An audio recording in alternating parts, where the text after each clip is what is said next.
Sports is brought to you by Jim White Honda here at Parma tonight. High school football state Final Four as Otsego takes on Kirtland. It's been 39 years since the Knights have been in the state Final Four. History being made, but they have a tough opponent ahead. Kirtland, the defending state champs and a powerhouse year in and year out. It was a tough night for Otsego. Let's take a look at the highlights. The Division 5 state semifinal, Otsego trying to continue their historic run all the way to the state championship.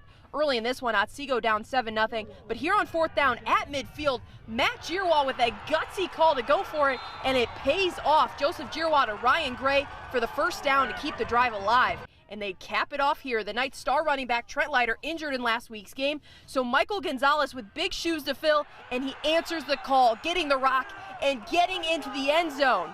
And then Otsego in another fourth down situation, rolling the dice, and bang, Giroir to Braden Timko. He takes it down inside the 20. The Knights threatening here. Joseph Giroir flips it to his brother Noah Giroir, and the wide receiver turns into a QB, tosses it into the end zone for Chase Hellberg.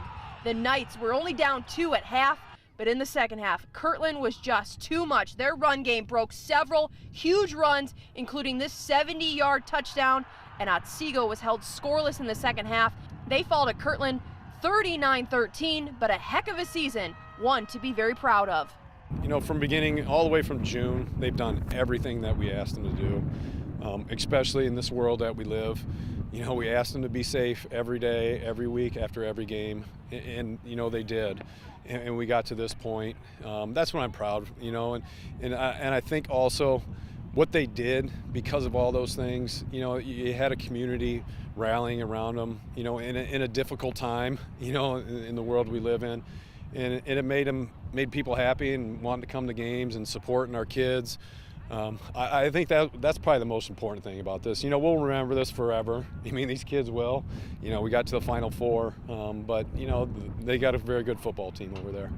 The Division 4 state semifinal down in Dayton. Tiffin Calvert taking on Dalton, looking for their second trip to the state final in the last 3 years. In the first set, the Senecas get going early. The set from Emma White out to their big hitter, Hannah Miller. She sends it through the Bulldog block for the kill. And then later, it's White to Miller again. She gets up and hits a rocket to the back line for the point. She led the way with 15 kills. And in the third set now, Seneca's trying to close this one out. Ashlyn Jones with a huge swing, but Dalton digs it. Jones gets right back up there and sends it back down the line for the kill.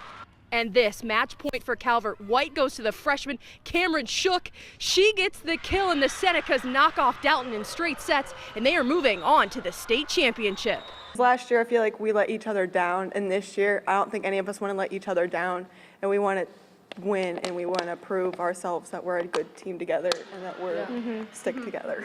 We like the competition. These girls play good when they're pushed, and you know, there's going to be an energy there, there's going to be a presence there, and we're going to show up ready to play. I mean, I have complete confidence in our team that we're gonna play hard, and we're gonna see some adversity, and we're gonna go through it. We're gonna push through it, and we're gonna, you know, do our best. So Calvert will play for a state championship Sunday at 4 o'clock. We will be there and have coverage of their match. That'll do it for sports.